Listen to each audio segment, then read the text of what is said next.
마가복음 강의 43번째 시간입니다. 변화산 사건이라는 제목의 말씀을 가지고 함께 은혜 받기를 원합니다. 사람은요, 아무리 똑똑하다 하더라도 자기의 이념과 자기의 인식의 방법에 어떤 것들을 벗어날 때에 그것에 온통 빠져버리기 쉽습니다. 이번에 또 종교단체에서 코로나가 나왔다 그러는데 사실 영생교회입니다. 그러니까 이단 단체예요. 그것 때문에 또 교회가 또 굉장히 이런 모든 것들에 대해서 발생한다라고 그렇게 생각할 수 있지만 뭐 그러더라고요. 코로나 바이러스가 정확하게 개신교 그러니까 이단과 이런 것들을 다 빼고 교회 안에서 발생한 것은 9%가 좀 되지 않는다. 그렇게 이야기를 했습니다. 그런데도 불구하고 상대적으로 이런 이단, 신천지나 뭐 영생교나 이런 것들이 이 퍼센테이지에 다 포함되면 33%가 넘어가는 그런 일들이 일어나고 있어요. 우리가 참 답답할 때가 있어요. 아니 어떻게 저렇게 이단이나 엉뚱한 것에 빠질 수 있는가? 그것도 배울 만큼 배운 사람들이. 어떻게 배울 만큼 배운 사람들이 특히 이런 이단 교주들 보면 어떻습니까? 전부 다 뭐 학벌이고 뭐고 제대로 없고 또 말하는 것도 별로 상식적인 것 같지 않게 우리가 생각할 때 어떻게 그렇게 빠질 수 있나 그런 생각을 할 때가 참 많이 있습니다. 그런데 그 속에 보면 대학 교수도 있고 뭐 의사도 있고 뭐 박사도 있고 과학자도 있고 참 희한한 모습들이 그 안에 있을 수 있어요. 그런데요, 이야기를 가만히 한번 들어봤더니만요, 자기가 생각할 수 없는 그 어떤 놀라움에 빠져버리니까 자기의 인식 체계가 완전히 다 망가져 버리고 만다라는 거죠. 여러분, 그 놀라운 사건이 오늘 성경에도 드러나고 있어요. 뭐 어떤 겁니까? 예수님께서 제자들을 데리고 산에 올라가셨습니다. 그런데 그 산에서 예수님이 변하셨어요. 어떻게 변하셨어요? 어떻게 변했는지는 말씀을 안 하고 있어요. 베드로와 야고보와 요한을 데리고 산에 올라가셨는데 그 산에서 예수님이 변하셨다라고만 마가가 기록하고 있어요. 어떤 모양으로 어떤 식으로 변화되었는지 전혀 알 수는 없지만 그러나 성경에서는 그 변화된 모습을 마가는 어떻게 설명하고 있느냐? 세상에 그 어떤 것으로도 빨래를 해서 그렇게 희귀할 수 없을 만큼 희게 흰 광채가 나는 그런 모습으로 변하셨다 그렇게 말씀하고 있습니다. 그러니까 우리로 따지면 뭔가 변하셨는데 그 너무 밝고 너무 환한 그런 것들로 말미암아 그게 어떤 모양인지는 알 수 없고 그냥 세상에 존재하지 않는 그 어떤 밝음, 그 흰색 뭐 그런 것들을 아마 설명하려고 했던 것 같아요. 마가는 이 모습을 통하여서 지금 무엇을 이야기하고 싶은가 하면 바로 그런 영광의 모습, 예수 그리스도가 영광의 모습으로 변하였다. 다시 말해서 하늘에 속한 존재로 변하였다라는 것을 말씀하고 싶으셨던 거예요. 그러니까 지금 뭘 이야기하는 거예요? 예수 그리스도가 이 변화산 사건을 통하여 누구라는 것을 지금 말씀하고 있는 거예요? 하나님의 아들이심을 변화산 사건을 통하여 우리에게 증거해 보이고 계시다라는 거예요. 여러분, 예수님께서 갈릴리 사역을 마치셨어요. 이제 본격적으로 무리들이 아니라 누구요? 제자들에게 지금 무언가 예수 그리스도가 이 땅에 오신 이유가 무엇이고 예수님이 누구시라는 것에 대해서 이제 집중적으로 가르치기 시작하셨어요. 그래서 빌립보라는 지역, 빌립보 가이사랴 지난 시간 그죠? 거기에서부터 이제 예루살렘에 입성해서 십자가를 지실 때까지 그 여정을 이제 이 8장 후반부부터 지금 다루고 있는 거예요. 그 맨 처음 도시였던 빌립보 가이사랴 거기에서 예수님께서 제자들에게 무엇을 가르치셨습니까? 자기가 십자가에 죽을 것을 말씀하셨어요. 무엇을 이야기하시다가요? 그 우상이 가득하고 또한 정치적으로 로마 황제에 드려졌던 그 도시에서 많은 사람들이 헛된 것을 추구하고 헛된 것을 따라 살아가는 그 정치적인 또 세상적인 탐욕과 야욕으로 가득 찬 그 빌립보 가이사랴에서 예수님은 자신이 누구라는 것을 제자들에게 드러내 보이셨던 거예요. 베드로가 기가 막힌 100점짜리 대답을 했습니다. 주는 그리스도시니이다.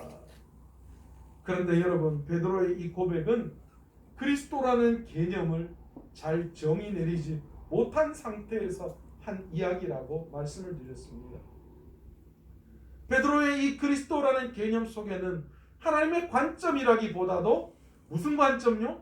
사람의 관점으로 그리스도를 지금 바라보고 있었고, 그래서 자신도 그리스도를 통하여 무언가 세상적인 성공을 바라는, 여전히 그 가이사랴 빌립보 이 종교적으로 정치적으로 욕심과 욕망에 가득 차 있는 그 땅에 살아가는 무리들과 별반 다른 모양을 가지고 있지 않았다라는 거예요. 그곳에서 예수님은 지금 제자들에게 뭐라고 말씀하십니까? 내가 십자가에 달려 죽을 것이다 라고 그 주님의 하실 일을 말씀해 주시고 계신 거예요. 그랬더니만 베드로가 펄쩍 뛰었잖아요. 이유가 뭡니까? 자기가 생각하는 모양대로 예수님이 말씀하시지 않는 거예요. 왜요? 베드로는 여전히 사람의 관점으로 보고 있었고, 예수님께서는 하나님의 관점으로 그 일들을 행하시고 계시는 모습이었습니다. 그러면서 예수님께서는 이 제자들의 삶이 어떠해야 하는가에 대해서 8장 34절에서 35절에 말씀해 주셨어요. 누구든지 나를 따라오려거든 자기를 부인하고 자기 십자가를 지고 나를 따를 것이다. 누구든지 자기 목숨을 구원하고자 하면 잃을 것이요, 반대로 누구든지 나와 복음을 위하여 자기 목숨을 잃으면 얻을 것이다. 그것이 진정한 제자로의 삶이다라는 것을 분명하게 말씀해 주셨습니다. 그러면서 9장 1절에 뭐라고 말씀하셨어요? 죽기 전에 하나님의 나라에 권능이 임하는 것을 볼 자도 있을 것이다. 그걸 누가 본 거예요? 지금 변화산에서 베드로와 야고보와 요한이 본 거예요. 예수님께서는 지금 이 일이 있고 난 이후에 엿새 후에라고 지금 본문 소개하고 있잖아요. 엿새 후에라는 그 표현을 쓰는 것으로 봤을 때 아마도 이 표현은 시내산에서 하나님과 이스라엘이 언약을 맺을 때에 모세를 그 시내산에서 6일 동안 가만히 두셨다가 7째 날에 하나님께서 모세에게 시내산에 올라오라고 하시면서 모세를 부르신 하나님의 그 음성, 그 상황들을 우리가 연상시킬 수 있는 그런 대목입니다. 예수님께서는 세 명을 데리시고 산 위에서 놀랍게 변형되셨습니다. 변화산에서 이렇게 변화되신 예수님께서는 거기서 구약의 선지자의 대표격인 엘리야와 모세와 대화를 나누셨습니다. 이 두 사람이 나타난 것은 아마도 예수님의 빈 무덤에 대한 복선이 있지 않을까, 그렇게 주장하는 학자들이 있어요. 여러분, 엘리야는 어떻게 하늘로 올라갔습니까? 하나님의 부르심에 의해서 죽음을 경험하지 않고 하늘로 올라갔기 때문에 무덤이 존재하지 않잖아요.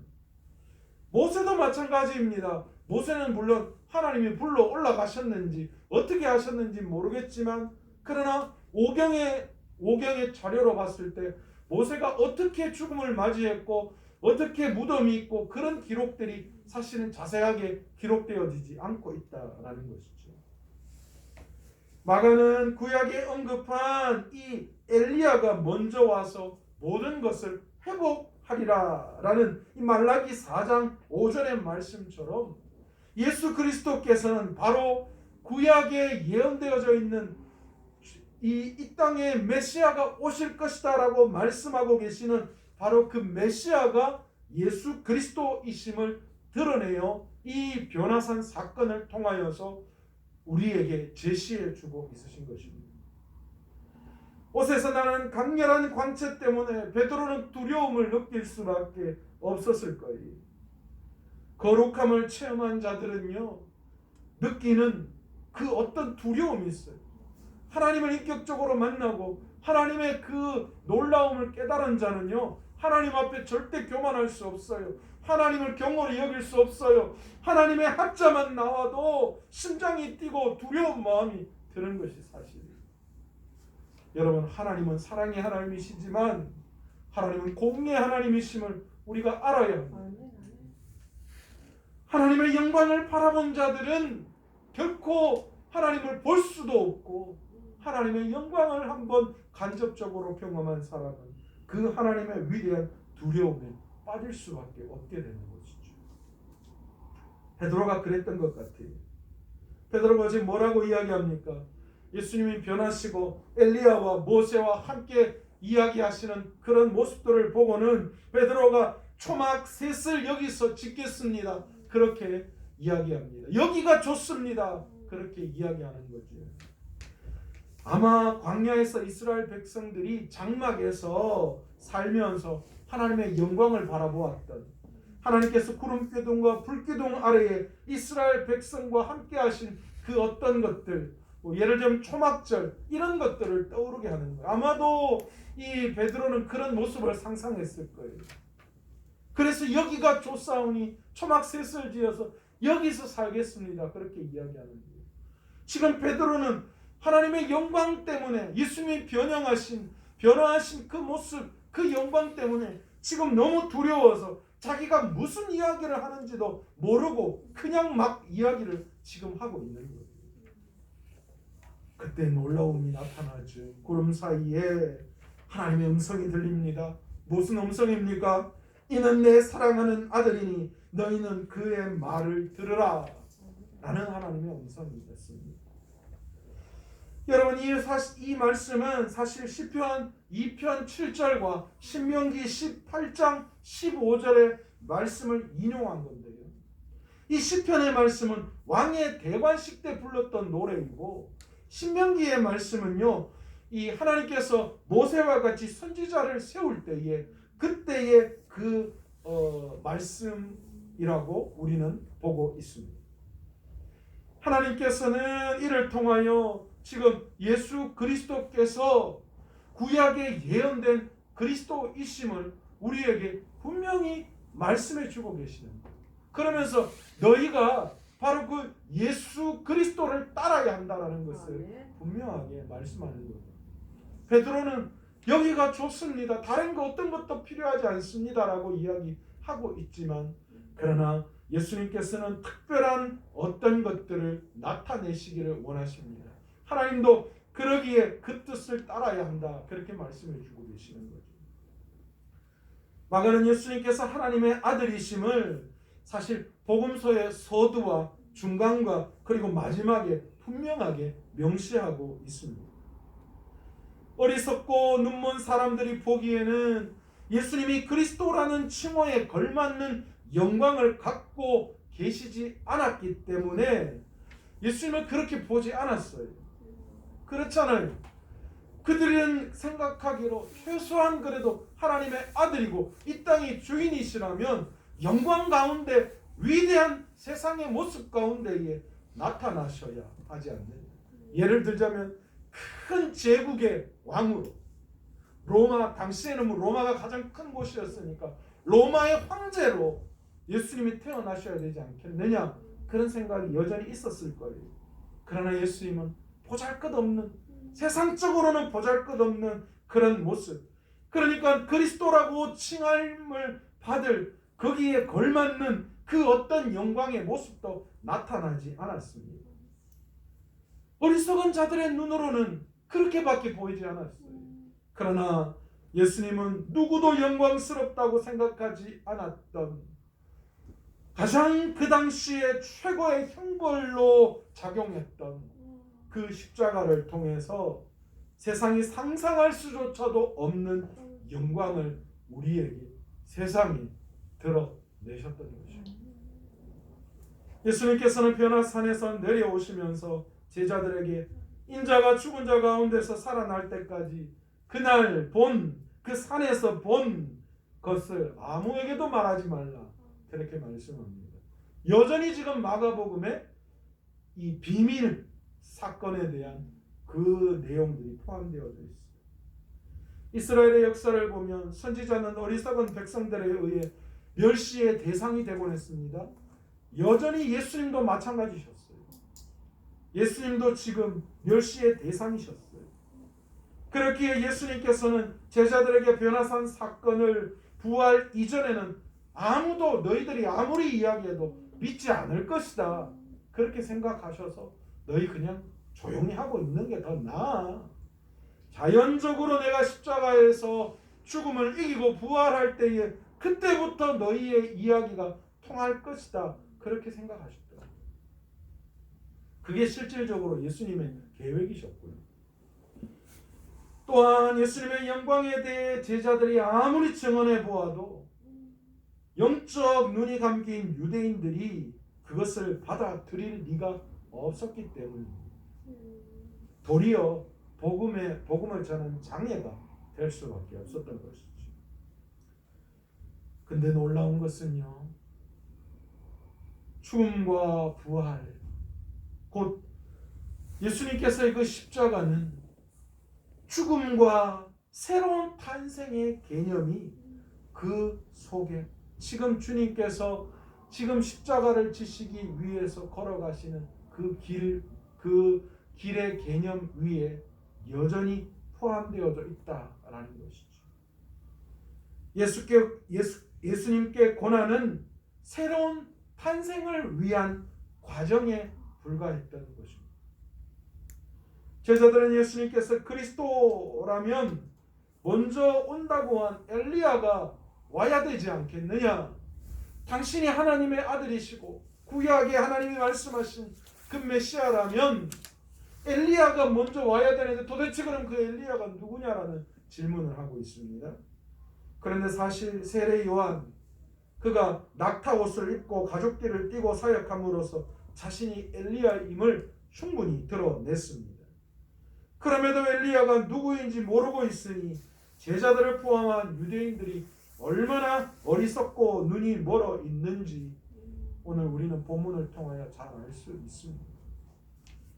여러분, 우리도 마찬가지 아니에요? 우리가 만약 베드로처럼 변화산에 놀라운 것을 경험했다면 여러분, 우리가 이런 어리석은 이야기를 할 수 있을까요? 엘리야가 언제 와야 합니까? 그냥 나 변화산에서 초막 새 찍고 그냥 여기가 좋사오니 살겠습니다, 그런 이야기가 나올 수 있을까요? 예수님께서는 엘리야가 이미 왔다라고 말씀하십니다. 그런데 너희들이 그 엘리야를 함부로 취급했다, 그리고 대적했다, 그렇게 말씀하시면서 여전히 인자인 자신도 세례 요한처럼 처형을 당할 것이다 라는 것에 대해서 말씀을 하고 있습니다. 여러분, 오늘 마가는 이 변화산의 사건을 통하여서 제자들에게 하나님이 누구시다라는 것을 분명하게 드러내고 있습니다. 그리고 그분이 어떤 일을 하기 위해서 이 땅에 오셨는지, 그분이 십자가를 지심으로 말미암아 온 인류의 구원의 놀라운 역사를 베풀기 위해서 이 땅에 오신 것, 그것이 예수님의 사역임을 분명하게 드러내고 있으시면서 그 십자가의 죽음은 세상 사람들이 알 수 없는 그 어떤 놀라운 영광이 그 속에 포함되어져 있고, 그 십자가의 죽음이야말로 죽음으로 끝나는 삶이 아니라 새로운 생명, 새로운 탄생, 새로움의 시작인 것을 분명하게 제자들에게 증거하고 있고, 바로 그것을 위해서 너희도 주님의 길을 따라야 한다라는 것을 이 변화산 사건을 통하여 분명하게 말씀하고 있습니다. 인간적으로 본다면 예수님께서는 누구보다도 비참한 최후를 맞이하셨습니다. 그렇잖아요. 십자가는 당시 아무나 받는 벌이 아니었어요. 로마의 반역을 취한 가장 극악무도한 자들이 받는 그런 형벌의 틀이 십자가였습니다. 인간적으로 보면 예수님은 정말 비참한 죽음을 맞이하셨습니다. 그러나 하나님께서는 그 비참한 십자가의 죽음을 상상할 수 없는 영광으로 바꾸어 놓으신 분이신 줄로 믿습니다. 그 모든 것이 하나님과 원수되었던 우리를 위함인 것을 오늘 이 시간 말씀을 통하여 우리가 다시 한번 깨달을 수 있기를 원합니다. 그저 은혜로 구원을 받은 우리에게는 주님이 가신 길을 따르는 것 외에는 다른 선택지가 없음을 우리가 다시 한번 깨닫고, 여러분 말씀 속에서 주님과의 교제를 통하여 기도를 통하여 그 하나님의 위대하신 변화산에서 베드로와 야고보와 요한이 경험했던 그 위대한 예수 그리스도의 변형된 거룩함 속에 머무를 수 있는 그 놀라운 그 위대한 주님을 날마다 경험할 수 있는 저와 여러분 되시기를 간절히 축원합니다. 아멘. 바로 그런 영광을 우리가 날마다 바라보며 오늘 이 땅에서의 삶을 우리가 한 걸음 한 걸음 걸어갈 때에 비로소 주님이 누구시라는 것을 우리의 삶을 통하여 드러낼 수 있을 것입니다. 아멘. 우리가 세상의 욕심과 욕망이 아니라 하나님이 원하시는 주님이 이 땅에 오셔서 이루신 그 놀라운 사역을 우리도 그 뒤를 걸어가는 걸음을 걸어갈 수 있는 줄 믿습니다. 아멘. 오늘 이 시간 저와 여러분이 예수님이 어떤 분이시며 그분의 십자가 영광을 통하여 주님을 기쁘게 따르실 수 있는 결단을 할 수 있는 저와 여러분의 삶이 되시기를 간절히 축원합니다. 아멘. 오늘 이 시간 말씀을 생각하시면서 기도하실 때